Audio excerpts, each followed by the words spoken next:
and this is the second half of the video of my digital story. In this one, I'm going to be telling you why you should hire me and what value I would add to your company, along with my strengths, weaknesses, and how I feel that theater and my costuming work could help add to your company's good, better outlook. First, why you should hire me. I've been in customer service for over 2 years, and aside from that, I have also great strengths in organization. I am fluent in Excel, Windows, PowerPoint, and other Microsoft Office programs. I am getting my undergraduate degree. I have been doing costuming and since I was 16, and I now have won numerous awards for my costumes, and many of those performances required me to be up on stage and to be acting and interacting with others. Along with my customer service, I have also done a lot of problem solving for customers, such as when it came to designing and actually going about the physical construction of the costume. I was there to help out, not physically being there, but giving them detailed instructions and helping them find solutions easier. I'm a good problem solver, not to mention I get along really well with others. And if I have a problem, I tend to just try to settle it with the help of a coworker, and usually I try not to involve upper management in case it comes to something like a personal issue. And as for my strengths, I'm really good with people. I'm really good at problem solving, organization, and also pretty good at like secretary work, where I'm really good at, like, filing and answering phones and being able to redirect calls and taking messages. But what are my weaknesses? The weaknesses is that I will come to work if I'm really sick, but won't leave until somebody else tells me to. I am really stubborn. When I want something to get done, I will spend too much energy on it, and if it doesn't go my way, I'll drop it and I'll come back and I'll just keep working on it instead of taking, a good step back from it, which just adds to more of my stubbornness.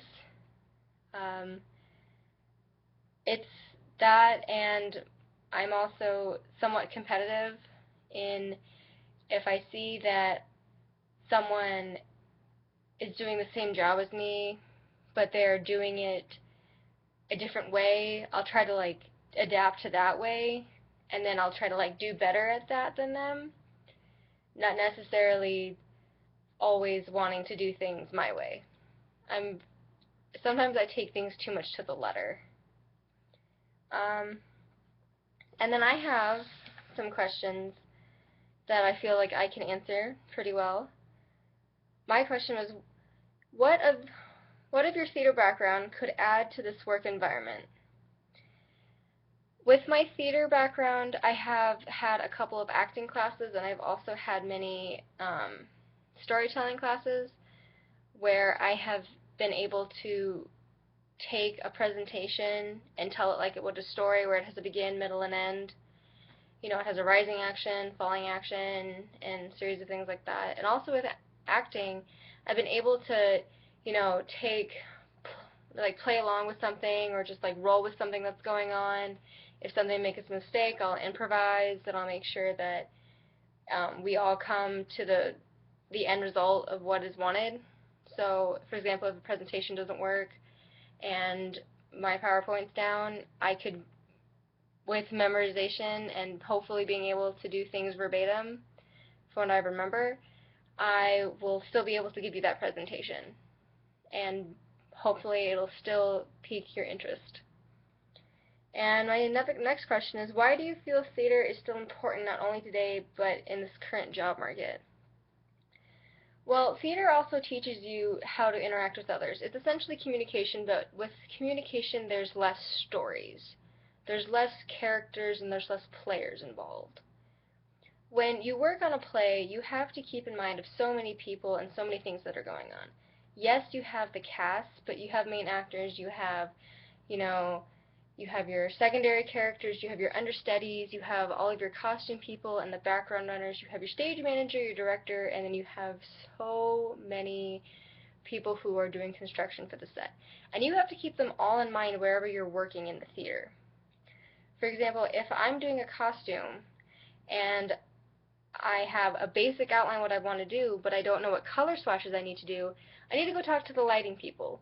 I need to go ask them what lights have been chosen and what lights will look best with the outfits. So I don't want to put a red dress under a blue light because it'll change the red and it won't have the same impact to the audience as I want it to have. And I'll have to talk to the director about it, making sure like it's the style of dress that they want. And then I'll have to talk with the backstage crew and seeing if my actors in the back, that this dress won't take up that much room for them to be able to come on and off. I also have to make sure the dress not only fits her, but is also to her somewhat her liking. Because actors are not just props with dialogue. They're also people, and I have to make sure that they are comfortable in things that they do. So I have to please a lot of people by doing simple tasks, like building, putting a scene here or a scene there. It's very important to get to know not only your entire cast and crew, but also to be able to understand the script and the things that are going on in it. So if you take a play and you just focus on the play part of it and not what's going on around you, you're missing so much, and in fact you'll end up only solely working on for yourself instead of the better good of the whole cast and crew of the film, of the play.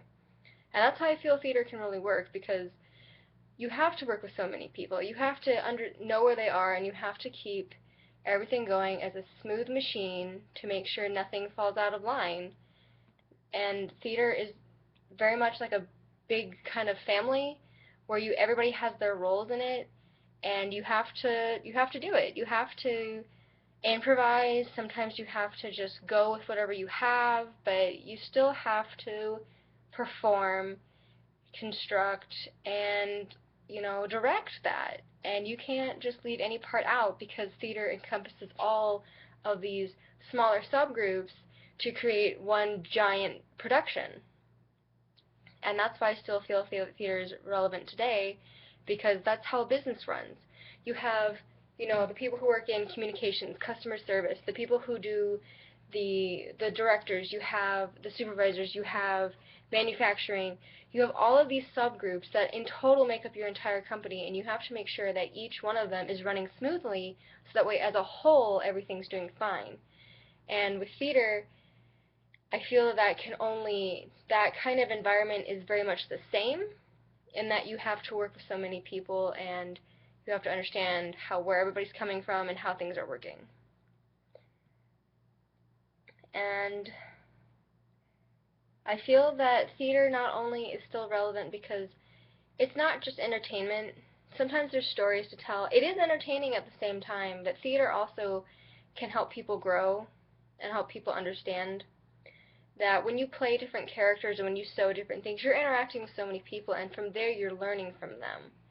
And that you're not just doing the same thing over and over and over. You're doing the same thing with added details that make it so much better. Because the first performance, or actually the first day you walk onto that stage and you are given your script, is so much different than when you're showing the last performance. It's totally different, and how you got there, and how, for example, if I have to do a marketing or sales pitch, that's going to be so much different than when I was writing it up to finally, showing it to any sponsors or any buyers of it. It's a process, and I feel that theater can only help with that. So that is what I have to add on theater and how it's relevant.